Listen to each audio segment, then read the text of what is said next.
Well, we are in part 2 of this series that I call the Four, and the Four we're going to look at 4 different conditions of man in 4 scenes with 4 different people in each one. So that's 4 times 4, which is 16. So we're going to look at 16 little narrative vignette scenes with people who are suffering under kind of the same problem, and to see what God's response to them in that problem is. And what we started last week in the first of these was the problem being loneliness. And we looked at Genesis 2, and God said, like right off the bat in the Bible, it's not good that man should be alone. Now, he's not just talking about man versus woman. We know after that Eve is created to partially solve that problem.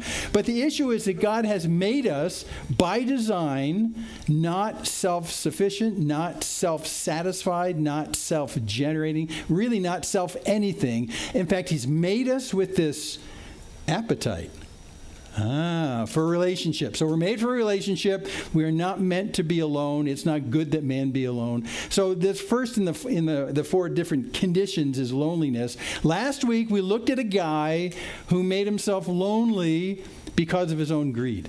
Zacchaeus. This guy, and we look at Zacchaeus and we sing about him in Sunday school, this wee little man, and we forget about the fact that because of his own very poor choice, he doomed himself to probably be the most lonely person in the region forever. I mean, rich people who get rich off of other people are by definition going to be lonely. So that's Zacchaeus. And even though you're tempted to say, well, it's his own dumb fault and we hate him for doing it, still Jesus spots him and honors him and befriends him. So that's going to be the common theme through all the loneliness stuff, is that God sees you, he sees your loneliness, he knows it's not good to be alone, but what he does is he solves your loneliness with himself. And we're going to see that today too. In loneliness, the problem is you don't always know what relationships will solve your loneliness. And that's kind of where we're coming to today. The loneliness is not a result of sin and greed. The loneliness is because of kind of an ineptness in a way. Like when you're growing up, at least my mom used to say this to me. She says, Jim, when you go to school, make sure you have friends. Pick good friends. If you pick bad friends, everything's going to go bad, but pick good friends. And, as a kid, I don't know what a good friend is.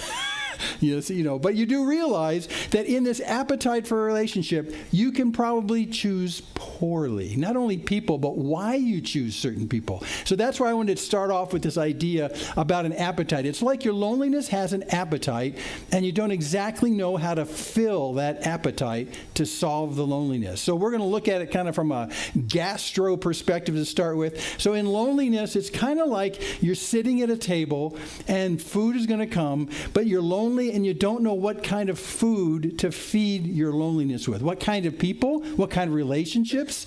What are the relationships like once you have them? I'm not exactly sure how to feed this hunger, this thirst, but I do know I have this hunger. I do know I can't satisfy it myself. That's where you are with loneliness. So we'll use the food metaphor. And it made me think, are there circumstances in life where we actually know how to eat the right foods? So I came up with this idea about a couple of kids who are sitting there, and these cute little kids, and you put them in a little room. This is the experiment, and they're sitting at a table, and you say, okay, you get to choose one of the 2 following foods I'm going to put on the table. So which one will you choose? And so as they sit there looking at it, first you bring in some carrots and celery, and they go, and then you bring in that picture of the cookies.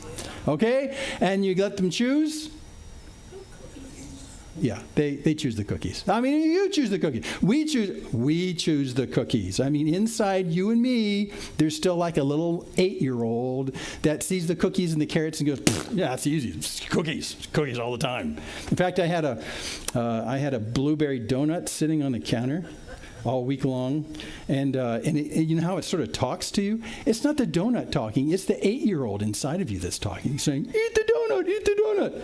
Yeah, so you know what I'm talking about. So in this particular case, the kids, they're not exactly sure what's good for them. Choose the good food? Well, they're going to choose cookies, right? They're going to choose cookies. So the question is, in that particular context, maybe trusting our own appetites aren't really the best for us. And maybe when it comes to relationships, trusting your appetite to solve your loneliness isn't going to be the best for you, because we know it's not here. The other thing about what kind of moderates this picture, there's this, this might just be an urban legend. I'm not really sure. But the point is that people would say, well, I know that's true. They'll always choose cookies. The 8-year-old in you always chooses cookies and donuts, blueberry donuts. Okay, you always do that. But if you had an entire month that's all you ate, then after that month, you take a child like that, you put him in a grocery store with a cart and say, go find some food that's good, that you want to eat. And what they do is they choose good stuff, right? Well, that's what the urban legend says, is they'll go in there and they'll fill their cart with all this great food because they're just sick and tired of cookies. Never. I know.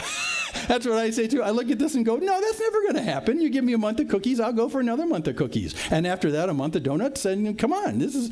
the point I'm trying to make is that when we try and fulfill our appetites, maybe we are not the best judge of what will fulfill our appetites. Right? We're easily swayed by one thing or another. Maybe that's true in our appetites for how we fulfill our loneliness with relationships. I'm just saying, I think there's a better metaphor here. You have hunger, you have appetites, but there's also thirst, and those are two needs that you have all the time. I think thirst is a better picture because thirst it's more immediate, it's more primal. I mean, you have to have water.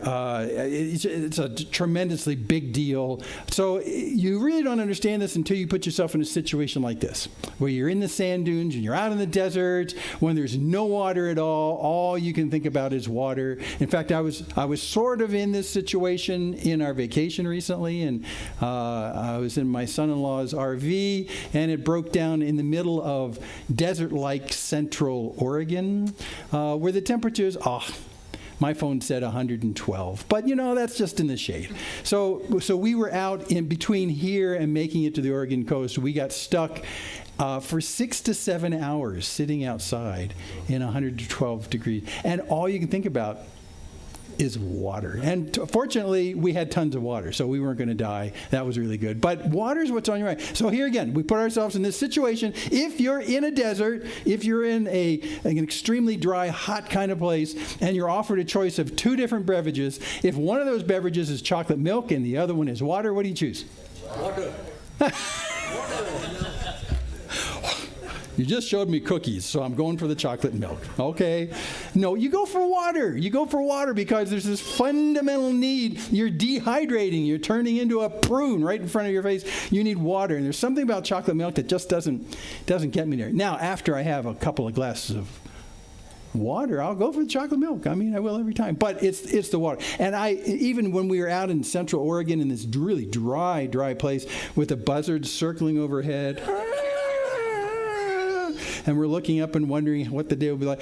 I don't just envision cold water in a glass. I envisioned cold water in a glass with that, the outside of the glass that has those little drops of water on the outside, the condensation dripping down, and it's dripping on my lap, and I'm going, oh yeah, all I could think about was water. So I think, when it comes to satisfying your thirst as opposed to satisfying your appetites, I think you're more clear-headed because you realize that water is so necessary that if you're given stupid choices, you're going to go for the water if you understand that you have a need. If you have a need for water, you almost always will choose water. Now, that's not to say that there isn't an entire universe of wonderful libation opportunities of things to drink, but when it comes down to a need, water's pretty clear. It's pretty clear. Where in, the kids' case, broccoli and celery isn't going to do it. So why do we talk about all this kind of stuff? Well, I think because when we talk about loneliness, there is a very apparent understanding that you have a hunger, you have a thirst for something to satisfy a need. That's the loneliness.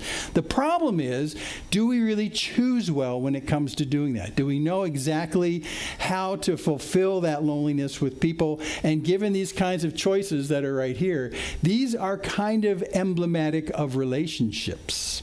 You can choose chocolate cookie relationships, or you can choose carrot and celery relationships. So there's certain kind of relationships that are healthy. Let's just put it that way. Life-giving. There's other ones that we choose for really kind of silly, dumb reasons, but we're still attracted to them, okay? So in this particular case today, we're going to find someone who's in that problem. They are lonely and they are isolated, not because they're not trying to fill their appetite for relationships, but because they're doing it poorly. So today we look at this person that shows up in John 4, and she only shows up in John 4. She is not in any of the other Gospels. John 4, Jesus, he left Judea, departed again for Galilee, and he had to pass through Samaria. So he came to a town of Samaria called Sychar, near the field that Jacob had given to his son Joseph. Jacob's well was there. And so we're at this scene of Jacob's well, which is in Samaria. So Jesus, wearied as he was from the journey, was sitting beside the well, and it was about the 6th hour, which is noon. You know who we're talking about today? I sure do. Okay. Well, some of you may not. Let's just do a little bit of geographical kind of orientation because we missed this in the process because this is a real story. This happened in a real place. If you look at Israel right here, and you got Jerusalem right there, that little green pin in the middle, and the dark thing in the middle bottom, that's the Dead Sea. The dark thing on the top is the Sea of Galilee. Connecting them is the Jordan River. Geographically at the time, if you lived in the south, which is where Jesus and his folks were coming from, that's Judea in the south, and they want to go to Galilee, which is up by the Sea of Galilee, which is in the north. And if you want to go from the bottom to the top, you would normally go through the middle. However, in the middle is Samaria.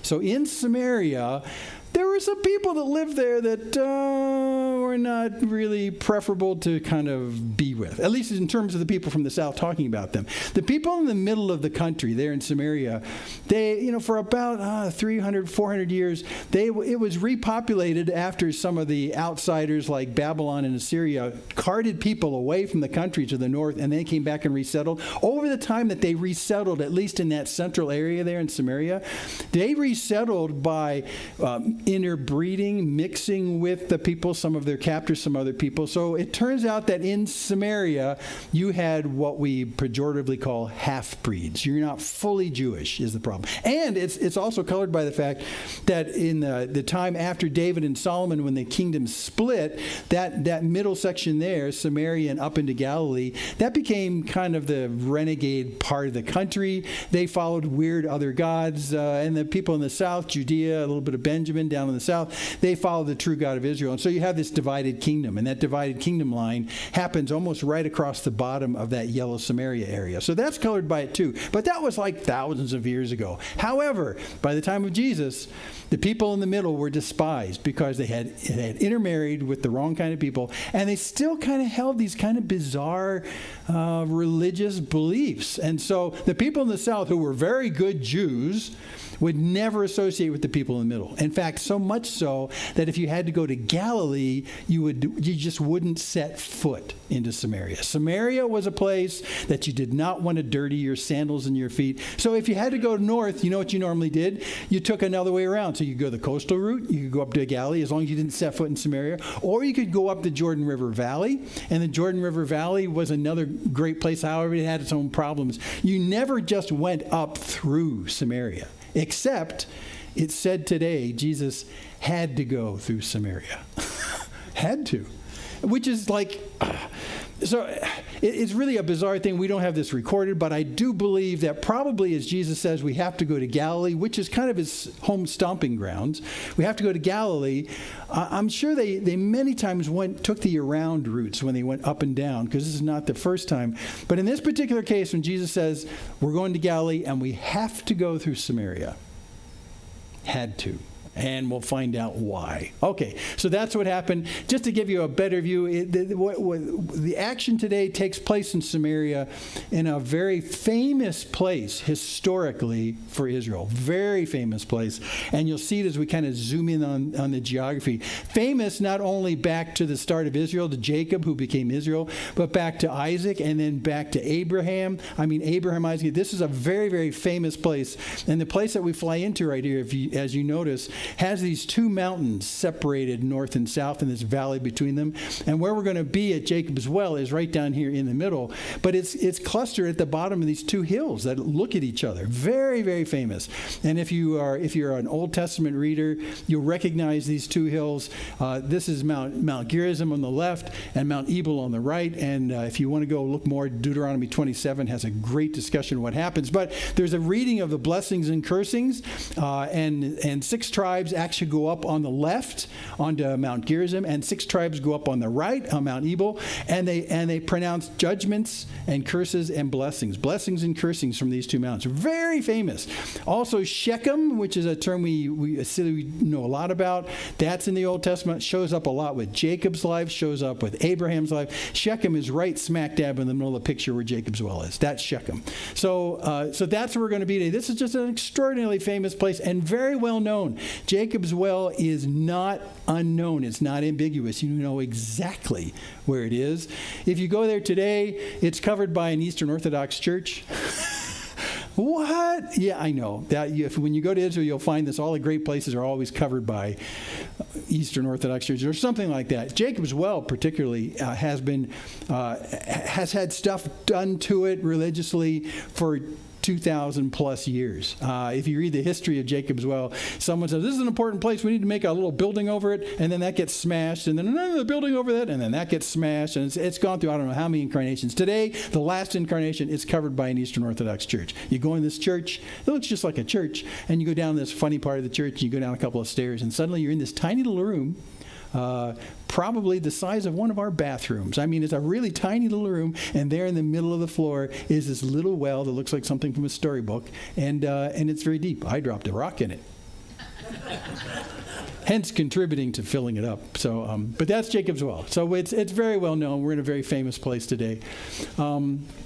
Okay, so Sychar, he talks about where's Sychar? Probably off to the left there. So we're going to see trips being made from Sychar on the left to Jacob's Well in the middle, back and forth. They're not right next to each other, maybe 1.5 miles, 2 miles. So that's where we are, very famous. And by the way, between the two mountains, if you look off in the distance, that's the Mediterranean Sea. Ah, interesting. Okay, so that's where we are. You know, I love geography, so I just can't stop doing myself. Okay, let's get back to the well. A woman from Samaria came to draw water. Okay?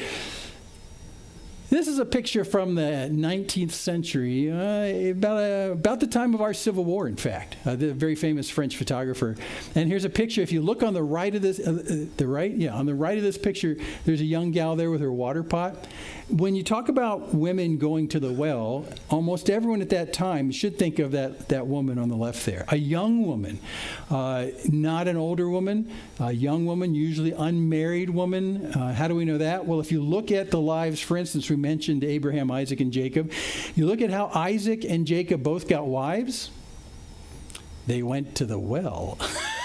Why? Well, because the young women, usually marriageable age, were the ones who were tasked with getting water, just like this gal in the picture is. They're the ones tasked with water. And because they're younger women, and they're going out at near the end of the day, in the last hour of light in the day, because it's cooler in the end of the day, they would go out there. They would always go out in groups of young women. So if you're looking for a wife, find a well about an hour before dusk.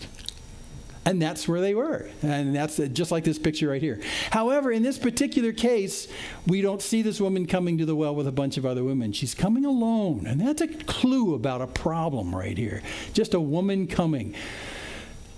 So she looks probably more like this. This is a sketch by James Tissot, our friend James Tissot, again, sketching near the end of the 19th century.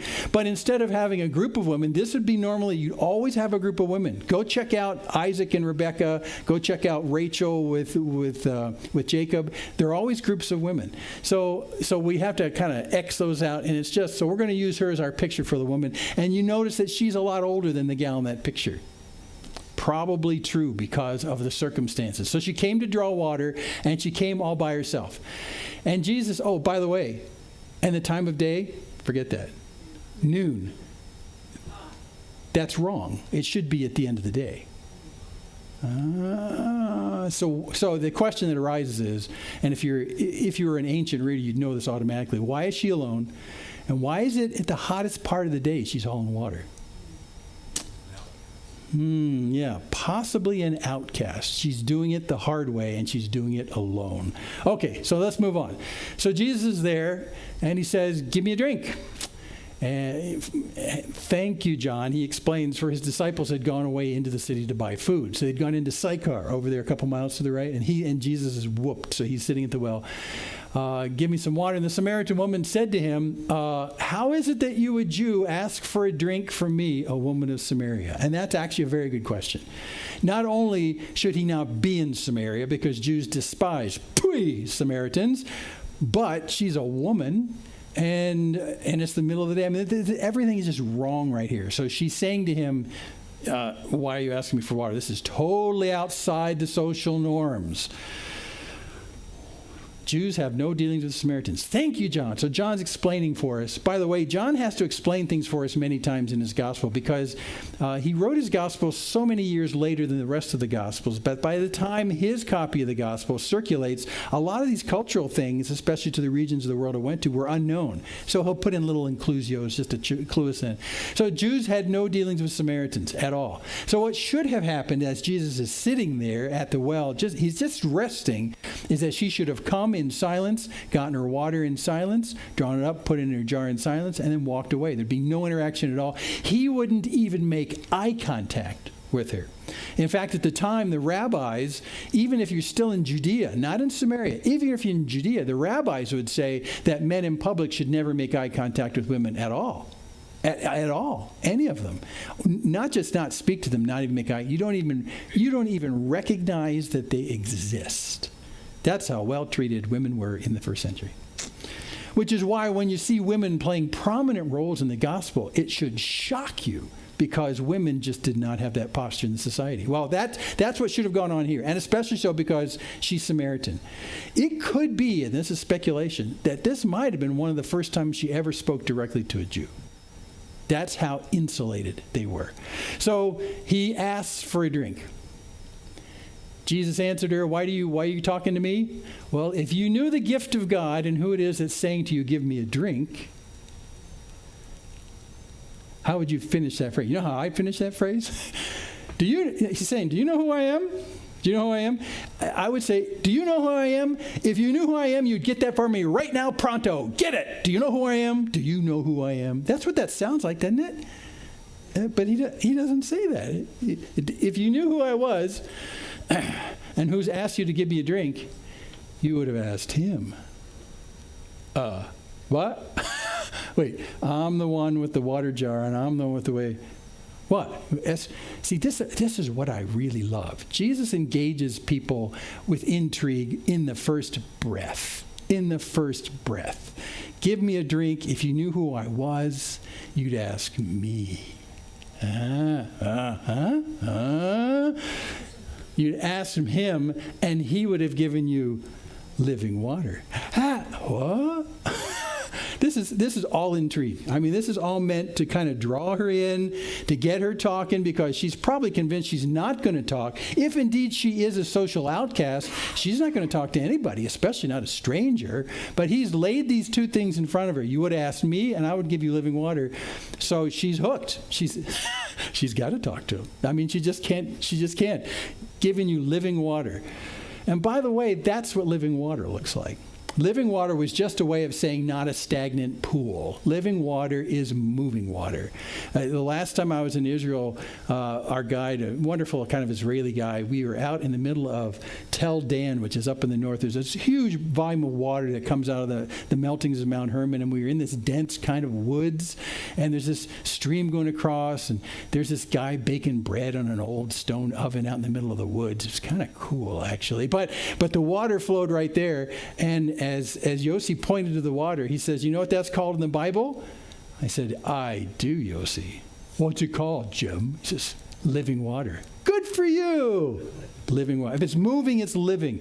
If you think about the Old West, when you came out west in the Old West and you're moving out here and you came across one of these ponds in the middle of a very dry area and it's just sitting there not moving, you just dive right in and drink all the water you can, right?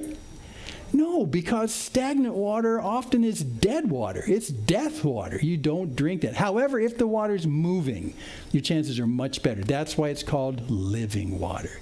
Living water. Of course, Jesus has a little double entendre going on here, so keep that in your hip pocket. We're talking living water, but we're talking living water. Okay, so just hold on to that for a second. But that's what she's thinking. So the woman said to him, because she's hooked. She's got to follow this up. This is crazy. Sir, you have nothing to draw water with, and the well is deep. If you knew who I was, you'd ask me for living water. Well, how are you going to get water? You don't even have a way to get water out of this well. Hello? She's partially engaged. And anyway, where do you get that living water? Because what she would normally do, if that's her picture of living water, she'd look around and say, there's no streams here. There's no moving water here. Unless there's moving water I don't know about, but there's no moving water here. We're in the middle of nowhere. And in fact, she says, if there was moving water here, we would know. And our generations before us would know. We've lived here for how many generations? Since our father Jacob? We would know where the living water is, and there is no water here. So are you telling me that you know about a stream here that I don't know about? Because that's impossible. Which is her next comment. Are you greater than our father Jacob? He gave us the well. He drank for himself, as did his sons and livestock. So are you telling me you know where there's moving water and we don't know it? I don't think so. Are you greater than Jacob? Come on. She's hooked. This is a great conversation. And Jesus said to her, well, everyone who drinks of this water will be thirsty again. Well, yes, but whoever drinks of the water that I will give him will never be thirsty again. Her confusion is not getting any better. First, she's thinking he's proposing that there's a moving stream somewhere. There is no moving stream. But then he kind of disses her well and says, if you drink out of this well, you're going to be thirsty again. But the source that I have, if you drink out of it, you will never be thirsty again. What do you think about that? And her head is spinning right now. So what are we talking about? What are we talking about? I love how Jesus engages people. Because the water that I'll give him will become in him a spring of water welling up to eternal life. What? Now, Jesus is introducing a brand new concept almost from the get-go in the book of John. He's talking about something, and we'll focus in on a second, but he's saying there's something that you can portably carry around with you that is like a source of water. Like water satisfies your thirst, but it'll actually part of you. And it will be endless. That's the other thing about living water, is that you don't have to worry about drinking too much of it because there's plenty coming downhill. It's an endless supply. So living water not only implies healthy, but it implies limitless. And that's what he's saying right here. A spring of water welling up to eternal life. You don't have to go looking for a spring behind a hill. That spring will be in you. And I'm sure at this point she's thinking, who is this guy and what the heck is he talking about? I don't get what's going on here. I just came out here to draw some water today, and here's this Jew, and I thought I'm not going to talk to this guy, but now he's just talking crazy to me, but I got to find out what he's talking about. I'm like, what? She's just totally mind blown right here. So the woman said to him, sir, give me this water so that I will not be thirsty or have to come here to draw water. So she doesn't really understand what's going on, but she's trying to close the conversation. That is, okay, if you got a source of water that's healthy and flowing, great. And if I'll never have to draw water again, even greater still, fine, give me that water. So she's actually, in poker, this is where you lay down your cards and you call what you got. She's putting down her call. Okay, show me what you got. Because I want what you're saying. I don't understand it, but I want what you're saying. And I don't understand. So what do you got? Jesus said to her, I love the drama in this. Go call your husband and come here. Whoa. I wanted this water, and now you're asking me to call my husband? Why? Well, actually, this is sort of protocol in some ways. He really shouldn't be talking to her according to social conventions. And if we're going to get any deeper into something other than just drawing water, you really need to bring your husband and join the conversation. Jesus really needs to talk to him. So in a way, it was Jesus saying, I understand the social norms here, so call your husband. But Jesus also knows something about her. He's not just appealing to social norms. There's another issue going on. And here he's going to try and connect her with what he's talking about with the water. So call your husband. That's the proper thing to do. Tell him to come here. And so the woman answered him, I don't have a husband. Now, that's a pretty honest answer, and that's not really a very threatening answer, really. She could just say, I don't have a husband, which we know in a second is true. So, what if she was single? What if she was widowed? She could just say, I don't have a husband. So that's a safe answer is what that is. That doesn't evoke any kind of curiosity on Jesus' part. It could just be that she's widowed or something, and that's it. And if this was the case, Jesus would follow up with this comment about not having a husband. Oh, yeah, well, sorry, are you widowed? Or, have you never married? Or, he'd do something compassionate like that at this point. But he doesn't do that. That's what I'd expect him to do. See, when I'm going to write the Bible, it's going to be different than this. I would expect him to get compassionate right here. But he says to her, you're right in saying I have no husband. In fact, you've had 5 husbands. And the one you have now is not your husband. So what you said is true. It's a good thing you said that. Well, okay. Now, her attempts to try and call Jesus' claims on the living water has not worked. He asked her to bring her husband. She thought she had a good step aside by saying, I don't have a husband. And Jesus says, I know more about you than you could ever understand. You've had 5 husbands. And the one you have now, the one she's living with, is not your husband. So, what do you think about that? Now she knows there's something going on here rather than a discussion about where you find water. Now she knows we're moving into a weird, very awkward place, and who knows where it's going to go from here. So the woman says to him, Sir, I perceive that you're a prophet. So she's going to try and pivot a little bit, but not too much. What she's going to do right here is say, I perceive you're a prophet. And this is after a very strong, awkward moment. So you know something about me that you shouldn't know, because Jews and Samaritans don't get together, and here you are for the first time ever. So you should know this. You must be a prophet. Okay, I got a question. Our fathers worshipped in this mountain, but you say that in Jerusalem is the place where people ought to worship. Let's get away from husbands and let's get away from water.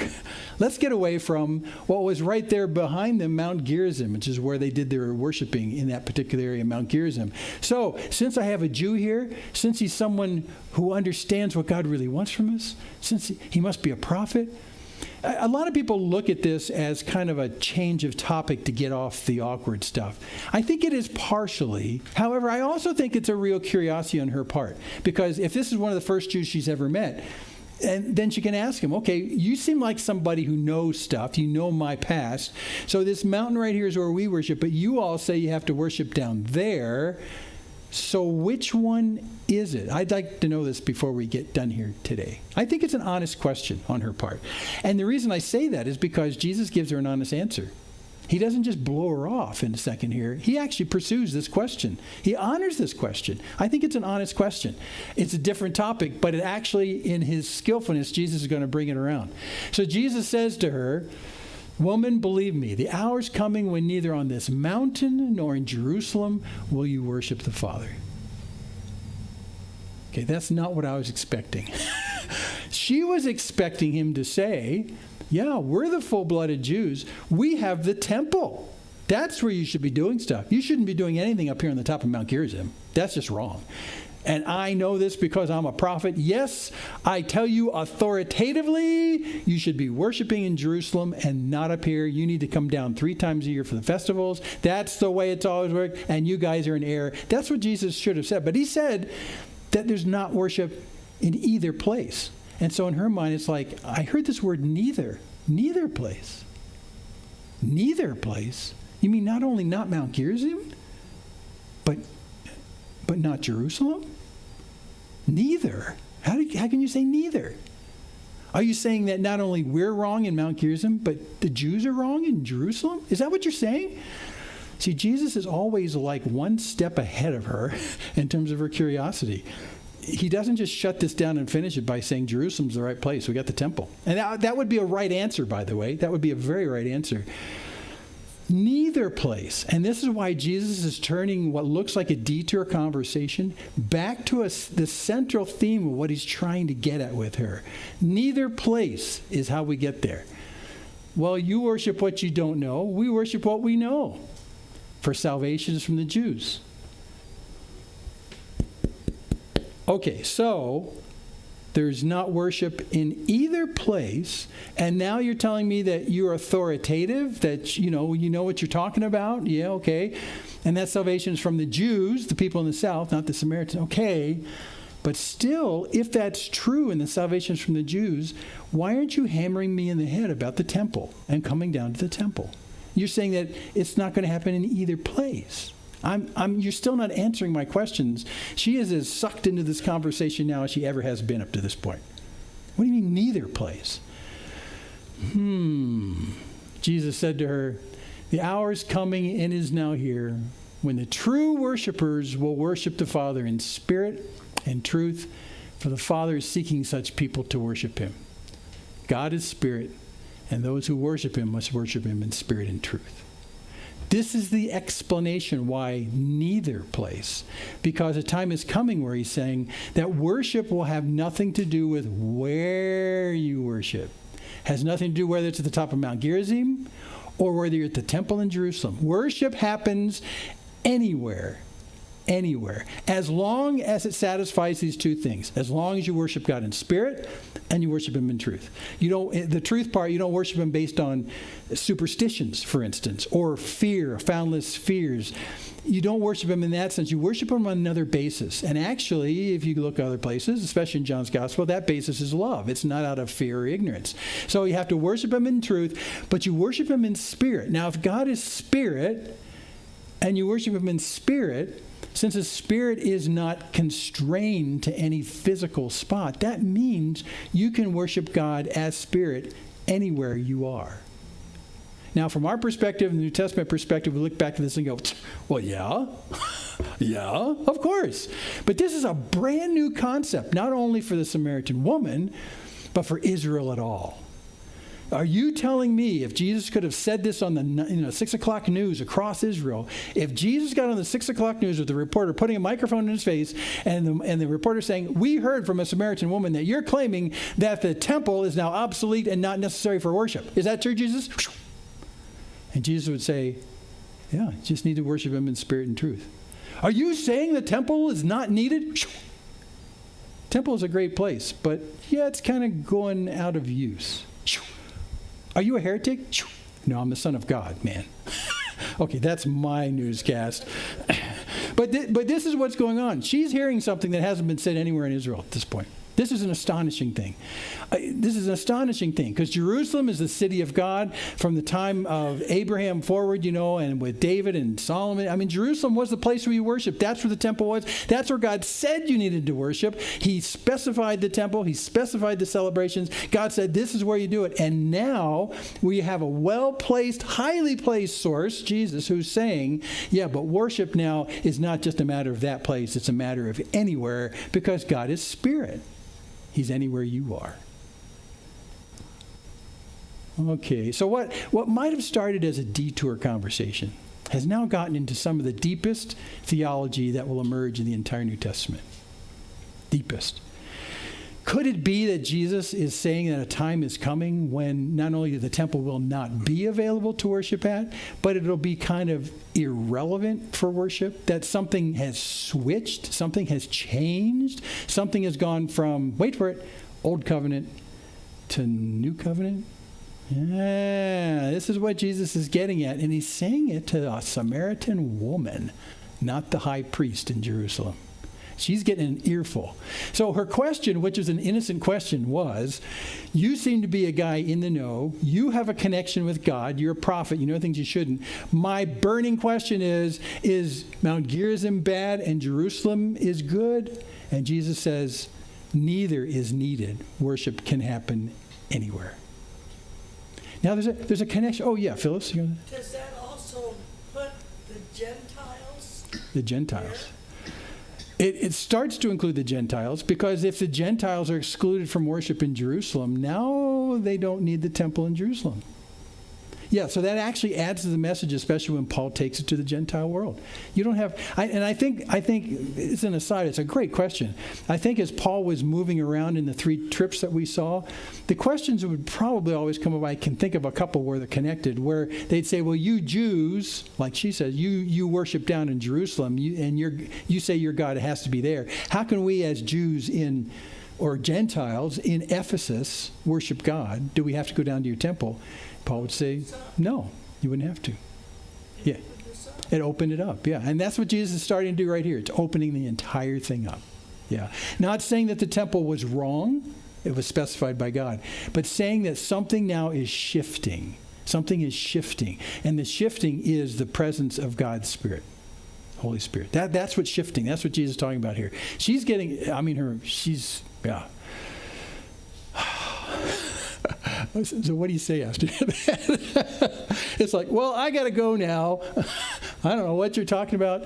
Well, I know the Messiah is coming, and that when he comes, okay, he's also called the Christ. When he comes, he'll tell us all things. So in a way she's saying, okay, I don't totally get what you're saying, but when the Messiah comes, he'll make it very clear what you're talking about.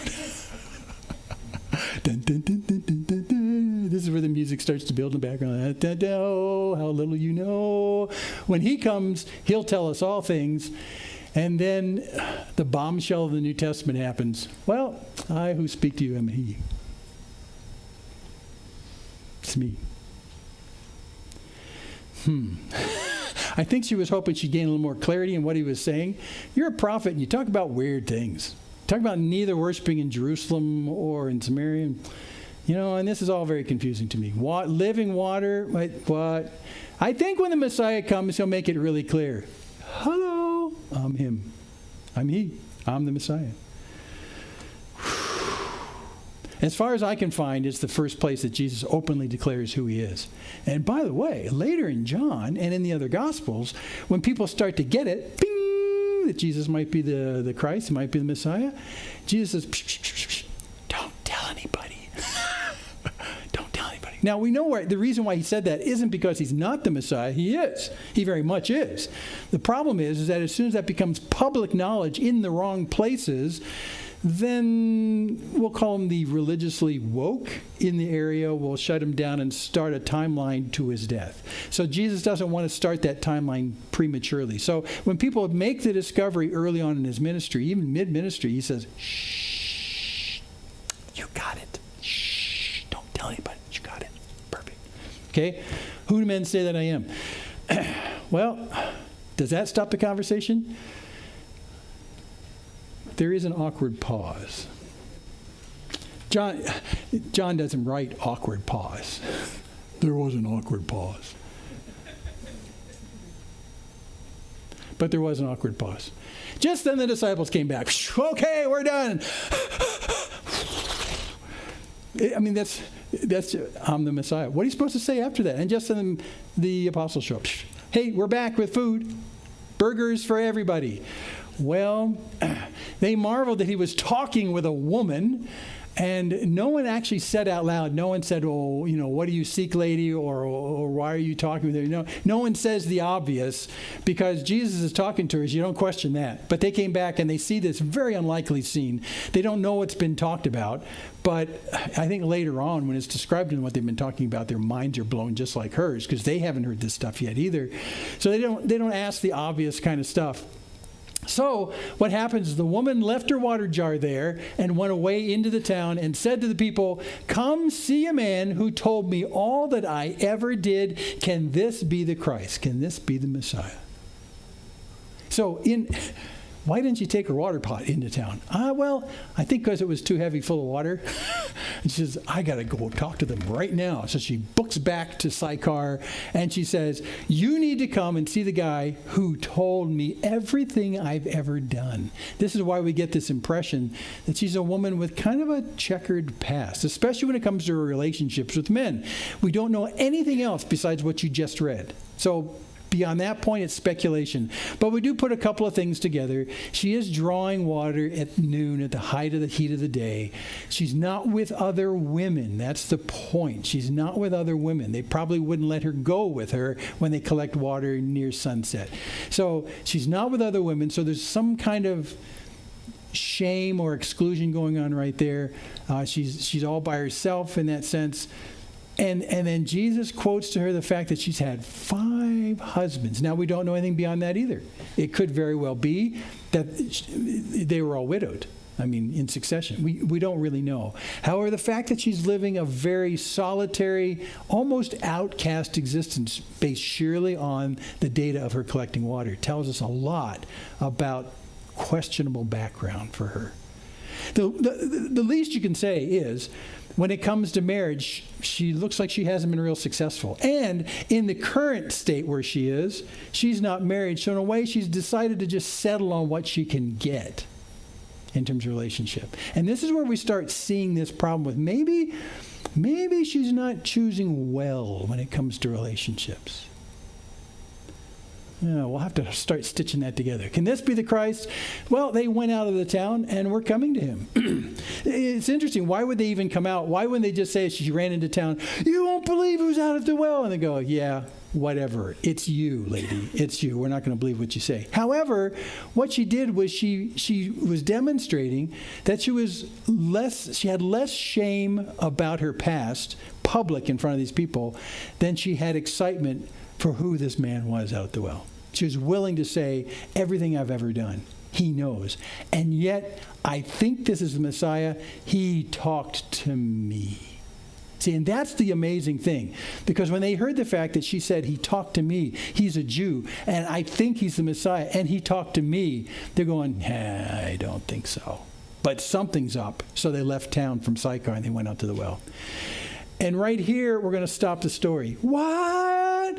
But there's so much more in the story. I know, but we're out of time. However, you can read it. This is the remainder of the story. And in the remainder of the story right here, I'll just give you the thumbnail shot. There's an amazing teaching moment with the apostles. Amazing. It's an amazing teaching moment. So right here, she scooted back to the village, and in the interim, when she's back in the village, Jesus teaches some stuff to them that is just stunning based on what they just saw.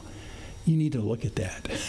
And then, if that weren't enough, it turns out that, plot spoiler, they invite him to the village for a couple of days. They invited a Jew into their Samaritan village for a couple of days. And he speaks to them about who he is. And they come to Jesus. And in the end, they say to the woman, you know what? We believe that this is the Christ. Not because you said so, lady, but because we've talked to him ourselves. And you know what? You were right. You were right. This is him. You need to read it. And I didn't plot spoil it for you too much, I hope. Act like I didn't tell you this. Okay? It's just a stunning follow-up. But I'm stopping it right here because this is basically the end of her direct interaction in the story. Her discussion with Jesus got us to this point, and then what happens in Sychar after that is something that Jesus does. But this is her end in the story. So I want to stop right here, and I just want to go back and bring us back to the loneliness discussion with this woman from Sychar. This is a picture, in fact, this is a sketch that Tissot did when he was doing a study to try and figure out how to paint the picture of Jesus with the woman at the well. And so he found a well that was very close to Jerusalem. Actually, I think it's in the Kidron Valley. It's called the Well of Job. And it's covered. Like almost all wells, with time they get covered over. People build little buildings over them so you're not in the sun too badly as you're out there. So he went to this particular Well of Job, which is near Jerusalem, and decided, I'll sketch this, and I'll use this as the backdrop of my picture of Jesus and the woman at the well. Now, this may not actually be Jacob's well. This may not be what Jacob's well looks like, but I'll use this as the context, and then I'll take this sketch and I'll fill in Jesus and the woman. You want to see that picture? Watch this really closely, and it'll morph into the actual painting that he did.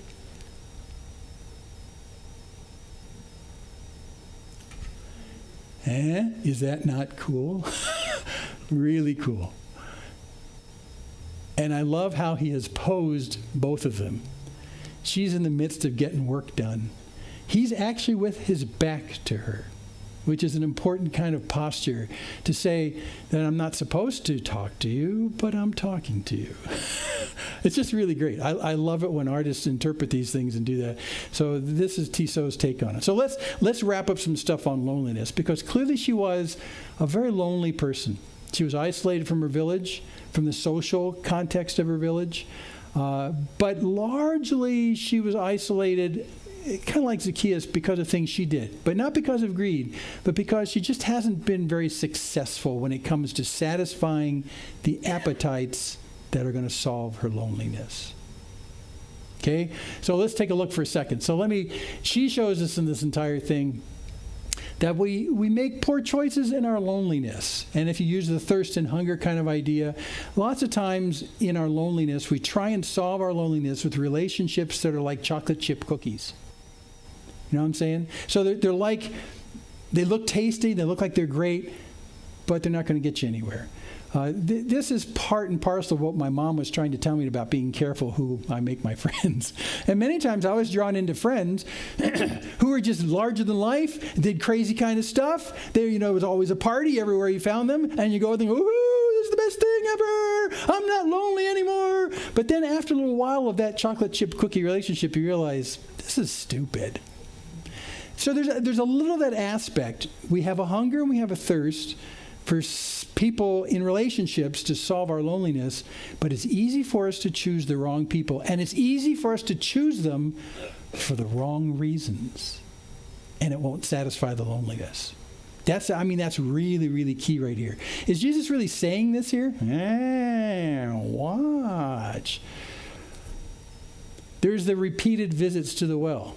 He says, if you drink from this water, you'll be thirsty again. So what is he saying right here? Well, if we start to bridge this over to the idea of relationships, you could say that in her 5 husbands, she's been making many trips to the well.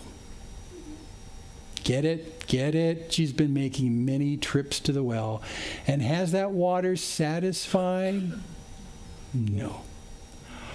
Oh, he actually is talking about relationships. And in a very general way, he's putting his finger on one of the greatest frustrations of her life, which is she knows she's lonely. She has an appetite. She has a thirst, just like we do for food and water. But in her attempts to fill that, she's been as clumsy as an 8-year-old picking chocolate chip cookies. And she's picked people that were not a great choice and picked them for the wrong choices. And it never satisfied that thing that gets satisfied in relationship. So you can fill your life with relationships and you can still be lonely. We talked about that last week. And clearly that's what she's doing here with a spouse, but she hasn't been really successful at it. Now we really, beyond that, speculatively, we don't know why she's come and gone through 5 husbands. But it sort of leans us in that direction in terms of interpretation. Repeated visits to the well. Now, I know people that this characterizes quite well, who, in their enthusiasm to fix their loneliness, make repeated visits to different wells, hoping that this one will be the one, or that one will be the one, or this context will be the right context. And yet, in the end of that, discovering that even though life was busy and they were full of people, something in my appetite and my thirst wasn't quenched. You know what I'm talking about? That's exactly what Jesus is getting at here. And I think the reason he goes for the water metaphor is because we understand that water, again, in a primal kind of way, is something you really need. And it's got to be water. Other things don't work really well. It's got to be water when you're really thirsty. There's this thirst that we have. And we're just not smart enough to figure out the relationship that'll satisfy that thirst. It's exactly what he's saying. It's exactly what he's saying. So you've had 5 husbands and more.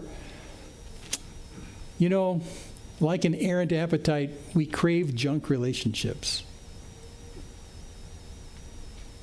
Now, if you're honest, I mean, I was thinking through this and thinking, yeah, I get how this goes. I mean, I get how this goes. When you are lonely, and if you're desperately lonely, that's the thirst metaphor. Well, you got to have something. You got to have something. Many times you just jump at whatever looks like will work. But in the end, if you choose the wrong thing, you choose the wrong person, or more importantly, if you choose them for the wrong reason, like you're expecting something from this relationship that you're not, that it's unreasonable for you to expect, and it doesn't happen, you'll just be lonely still. So loneliness, again, is not about surrounding yourself with people. It's not even surrounding yourself with maybe one important person. The issue with loneliness is satisfying it with a person who's willing to be openly intimate with you on issues that matter. There's a connection deep inside. Where if you choose people for the chocolate cookie concept of the relationships, you're just eating because, man, it tastes good, and I'll have more of this. But something's not being met at a deep level. There was a study I read a couple months ago, I think it was the beginning of the year. A sociologist did a study, and he asked, back in 1985, the same question that he asked in 1994. And the question was this. In 1985, he asked, in the last 6 months, how many people would you count as being good friends? Not best friends, but good friends that you shared issues of life about. You talked about important stuff. If you just look over the last 6 months, how many people are in your life like that? And back in 1985, people said 3. That was the most frequent answer, 3. 3 people that I go to and I talk about deep, meaningful things that mean something to me, where we have a real kind of relationship. 3. Well, that's kind of sad when you think about it. But in 2004, they asked the same question, and it went from 3 in 1985. In 2004, it went to 0 in the last 6 months. That was the most frequent answer, 0. Now, we're talking about relationships that connect in a way that satisfies your thirst and hunger for a relationship that solves loneliness. That's what we're talking about. That's what we're talking about. And that's 2004. That's before the raging internet took over most of our social connections. I think it's probably worse. It's less than 0 somehow. But that can only have had a more deleterious effect. It's got to be worse even. So that's what we crave. In our lives, we need connection. God made us for those connections. God made us for intimacy in those connections, to connect on important and deep kind of things. That's how he made us. And yet the woman at the well has been trying to make this connection with men over and over and over and over and not getting there, and in the end settling for where she's at. It's one of the aspects that happens right here when we crave junk relationships. By the way, she was also shamed by a judgmental community. So as she had serial failures with these husbands, they would look at her and say, I don't know what your problem is, lady, but there's one commonality to these five marriages, and that commonality is you. And so now she's suddenly shamed. This is even worse, because not only is she not having her appetite and her thirst for connection being met, but now she's actually being shunned by a community because she's doing it so poorly. That's why I always look at her as being one of the loneliest people in the New Testament. She's trying, and she knows she has a hunger for connection, but she just can't seem to make it go. And so now the entire village looks at her as kind of a compromised woman and shunned. This happens to us all the time. In fact, I was thinking of the worst examples of this in junior high and high school. They're not actually worse circumstances. They're just more openly spoke of in high school. We still do it as adults. But people get reputations. They get reputations as being people who hook up with other people for very chocolate cookie shallow reasons. And after a while, they get a reputation for being those kinds of people. There's some very bad pejorative terms that are used for some people like this, and I'm not going to mention them, but they might be swirling in your head. But these people end up getting a reputation for being failures at relating with people on such a shallow, vacuous level that after a while, even the people who could have been great connections for them will say, no, not you ever. And so you end up being shamed and isolated even that much more. And I can think of a couple examples in high school that my heart just broke from, because they were trying They were trying so hard to make a connection. And in their ignorance and lack of wisdom and maturity, they were doing it all the wrong way. And they were finding themselves more lonely than ever. And it was just a heartbreak to watch them go through that. And you wanted to come up to them and hold their face in your hands and say, you're doing it all wrong. You'll never find a connection with another human being as long as you do this. And you know the people I'm talking about? Gosh, maybe you were one of those people. I don't know. But you go about it wrong, you're going to have relationships that don't satisfy that need for intimacy. Shame, that kind of shame causes us to retreat from general contact with others because that's what you do. I'm a public failure in my relationships. And it also, like her, causes you to settle for less. You just take what you can get. And that was the man she's living with. If that's all I can get, if I can't get a marriage out of it, well, I'll get what I get, and that's it. Take what I get. So eventually your expectations for relationships, for intimate, fulfilled relationships, starts to erode and go down and go down and go down until eventually you'll just settle for what little contact you can get because that's all you can find. And that's where my heartbreak just crumbles me. That's horrible. That's just horrible. And then, in a lot of contexts, people kind of talk to those people in public and say, you're worthless, you'll never connect with anybody, no one loves you, you're not lovable, all that kind of stuff that goes with that sort of stuff. And yet when Jesus comes and sits at that well, he sees that entire package when he sees her. He sees that entire package. This woman who's gone through this kind of heartbreak, serial heartbreak, who, despite her very apparent appetite and thirst for a relationship, just can't get it. And so to quote the famous poetic words of a 20th century poet, I just can't get no satisfaction. Mick Jagger. But that's true for her. And Jesus saw that in her. He saw that in her. She just wanted to get water and leave, and he wasn't going to let her. And he verbally, skillfully drew into an understanding. And here's the new promise. He says, living water. Now this is what we learn from Jesus, because this is what Jesus tells us about relationships. Jesus offers to us the following, and he says it in this to her. He seeks us out for relationship. So when you're desperate to find relationship, guess what? God himself is desperately seeking you. If you'll just slow down for a second and let him find you. That's the best news ever. In fact, I think with her, if someone were to come to her later on and say, so woman, which by the way, we don't know her name. I hate that, but I'd love to. The Catholic Church made up her name. You know what the made-up name they made for her? Fotina. I know. Don't be too critical. Fotina means light person. Light. I don't know. Forget that. Anyway, if you were to ask her later on, why did Jesus come to Sychar? She could say, you know what? Jesus didn't come to Sychar for the water. He came here for me. He came here for me. God is seeking you out for a relationship. He's not just seeking you out for salvation. He's seeking you out for a relationship. So even while you're in the midst of doing routine things in life, like drawing water or cooking dinner or changing the oil in the car, something like that, when you least expect it, he'll say, give me some water. And he'll start a conversation that gives you an understanding that the King of Kings and the Lord of Lords is intent on relationship with you. He'll find you. I think that's just astonishing. And not only this woman at the well, who is a woman and a woman with a checkered past in relationships, but a woman who's a Samaritan. She's an outcast. She's a nobody. And so like you were saying, Phyllis, this lays the groundwork for all the Gentiles to ever to come. We're nobodies. And yet God is looking for you.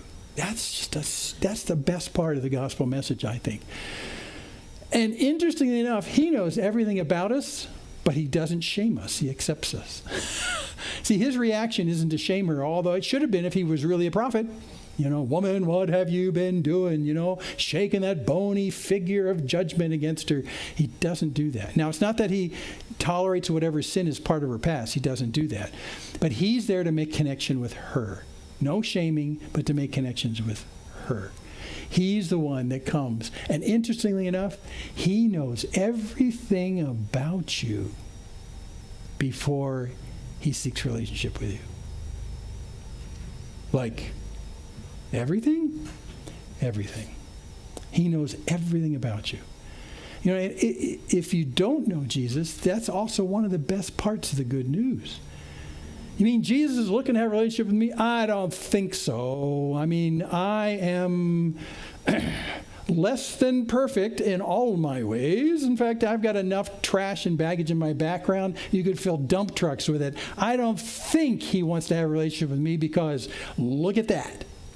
He'd say, I know all that. I still want a relationship with you. He knows everything about you and he still wants a relationship. Why? Well, because he loves you. Because he loves you. Now, I stop right here just briefly because when we relate to other people, often we let that baggage get in the way of us taking initiative and making them friends. This is the conviction moment, by the way, so you can, if you don't like conviction, you can kind of look at the ceiling for a while. But there's an issue in which we obviously see people's baggage in their life because it's not always hidden as well hidden as hers. Many times it's right on the surface. But we let that baggage kind of warn us off and go, well, you know, I would talk to them, but whoa, I don't think so. It'd be easier. Hey, how are you today? And that's what we do. That often happens in the Christian church, I'm sad to say. We often, deflect off of people who look like they're carrying a lot of baggage or look like they're going to be difficult to relate to, or I don't know how to relate to them because my past has never been like their past. There's a lot of reasons why we don't do that, why we don't take that initiative. It's just easy to be with people who are kind of like us. It's hard for us to be with people who are carrying a lot of baggage and who have demonstrated a personality that's hard to relate to. And so we go, well, I'll go this way instead. In fact, that was the point of the article that I read that study in, was how that seems to be the case in the Christian church. A lot of Christian churches. Now, I'm not saying it's us. It might be partially us. We're not perfect. But the point he was trying to get at in the study was the fact that a lot of people who come to a new church or come to Jesus even and come to church will leave for principally one reason. And that one reason when they leave is because no one befriended me. That's it. And so his question was, why? Why don't we befriend people? Why are we so slow at befriending people? And I'm not just talking about, hi, how are you? What was your week like? That's the cookie level, shallow discussions. It's more like connecting with, how are you doing with that thing that's going on? I heard you talk about that last week. Can I pray for you? I'm really concerned about it. Maybe I'll call you later this week. A connection about important stuff? We're slow to do that. So I'd just like to encourage you to do that. And don't do it because I say it, but do it because Jesus sat at this well and had a conversation with one of the most desperately lonely people in the universe, who probably was putting up barriers to the discussion. She said at the beginning, why are you talking to me? But he persisted anyway. And she met the Messiah who told her everything she'd ever done. I'd like to do more of that. Maybe you too. Also, what about this fountain? He's like a limitless fountain of relationship that's life-giving. So, again, keep the metaphor going. If her serial husbands, 1, 2, 3, 4, 5, is like coming to the well, 1, 2, 3, 4, 5, Jesus is saying there is another relationship you're missing, that if you get this relationship, no more going to the wells. In fact, this is water that satisfies your need, that bubbles up from inside of you and is always there, and it's limitless. And what's he talking about? Relationship with God himself. Relationship with God himself. So in our design, we are designed for a relationship. It's partially met through people, but it's largely met through God.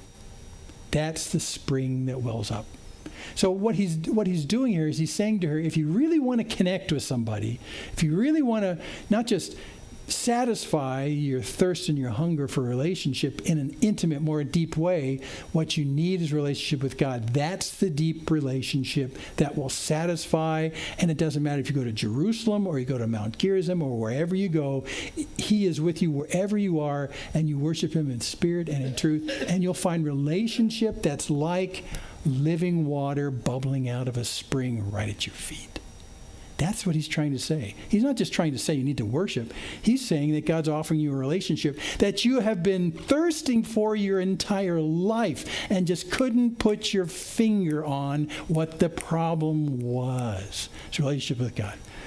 Pascal he gets attributed this quote more than anyone else. Great mathematician, a mathematician from the 18th century, Pascal said that we are created with a God-shaped vacuum in our heart. A God-shaped vacuum.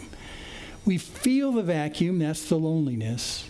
We plug many things into that vacuum, but it's God-shaped, and until God is in that vacuum, your loneliness will not be solved. How about that? And it's like Jesus says, a limitless spring. There's no more repeated well trips to stay alive. That is, after meeting Jesus, you don't have to go trying other things anymore. He also fully satisfies this primal core thirst within us. And that's what I was just saying. You sense it. You know it's there. And when we come to Jesus and give our lives to him, suddenly you realize that that's been filled. So that's what he's saying. The core thirst. It's a relationship that's based on knowledge, not based on superstition. It's based on actually knowing who God is, and he knows you fully. And it's also based on spiritual rather than physical things. And I like that for many respects, too, because today in human relationships, many human relationships are valued only because of the physical. And not because of the hidden, more spiritual soul issues, the connection issues. They're just physical. They're chocolate chip cookie relationships because they stay at the physical. Well, what he's saying right here is that God is that in spades. God's relationship with you is primarily spiritual. Now, that's good news in one sense. It's also difficult news in another sense. And the difficult news is the fact that how in the world, as physical human beings, do we relate to a spiritual being, God? And how in that process do we come out with any kind of benefit on our side? This is like the most foreign thing possible. This reminds me of science fiction movies I've seen where some alien comes from another planet and then comes to your place and you want to relate to him, but you don't even speak languages together. You don't even speak some of them. They just do simple. How are we supposed to relate to someone who is so foreign from us? How do you do that? That's the discovery that you have to start to understand as you come to know Jesus. But is it possible? Ask people who've been walking with God for many years. Is it possible to have a relationship with God that is, I would characterize as like a spring of water that's never ending, that's fresh and satisfies my thirst? Is that possible? Well, I'm here to tell you it is. I'm here to tell you it is. It's an amazing thing.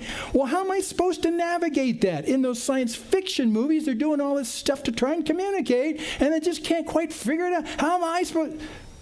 You're not supposed to figure it out. God knows how to do that. He's much better at bridging the gap of spirit to human flesh than you are going the other way. Is it possible? Yes. And like last week when we finished, I said, if you don't know what I'm talking about, but you'd like to know, sit down quietly with God and say, God, I don't know you, but I'd like to. I'd like to know you in such a way that if I met someone like the woman at the well, I could say, knowing God is like a fountain of fresh water. It satisfies in a way that no other relationships can. Yeah, a relationship with my spouse is great. A relationship with my kids is great. Relationships with my best friends, they're great. But you don't have a clue what a relationship is like until you come to know God. Now, you may not be able to say that. That may not be your experience. That's okay. That's okay. People knew Jesus to varying amounts when he walked for those 3 years, but they could say, what I do know this, is that he's worth knowing and knowing more, and I'm in the process of getting to know him more because I'm understanding that here and here alone is the fountain that gives me life. Pray in that direction. Which is why when you see Jesus at the well, I just love this picture. I just love this picture. He's just talking to her over his shoulder, and she's pulling water going, what? Paul writes to the Galatian church in chapter 4, but now that you have come to know God, or rather, to be known by God, how can you turn back? See, Paul could say that straight up. To a bunch of Gentiles in the center of Turkey, that's where Galatia is, he could say, now that you have come to know God, oh, no, wait. Now that you have been known by God, which implies very strongly that he came looking for you and found you. And you said, yep, here I am. You got all of me. Here I am. Now that you've come to know God, or rather be known by God, how can you turn back? And he talks about all the stuff you turn back to. That's what changes in this relationship with God himself. And that's what she came to understand when she went out in the middle of the day to get water, and there was this guy who came looking just for her. Just for her. So we sing enough, and that is what enough in this song means. I mean, look at this verse. You're my supply, my breath of life. Still more awesome than I know. You're my reward worth living for. Still more awesome than I know. And all of you is more than enough for me.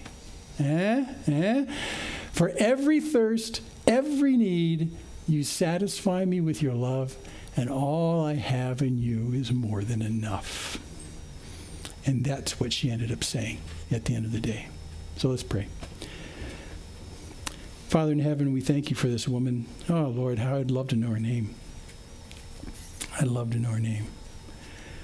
But Lord, as I read these words and I look in her eyes through these 2,000 years, my heart breaks for her desperate attempts to try and find connection. And Lord, your heart broke for her when you sat at that well. And you wouldn't let small talk get in the way. And you drew her into a conversation that even we have now, 2,000 years hence, benefited from understanding. That you have come and sought us out. You've looked in on us.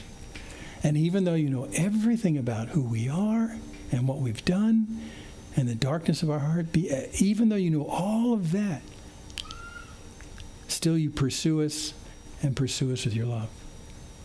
And that contrast melts us.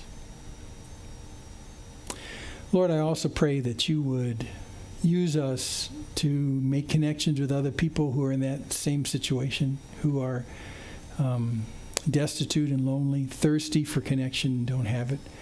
And Lord, that you would give us grace beyond what we can see in terms of the baggage and the problems that people have, and yet see the person inside, the small child in a way, who yearns for connection at a deeper level and just is not getting it from anywhere.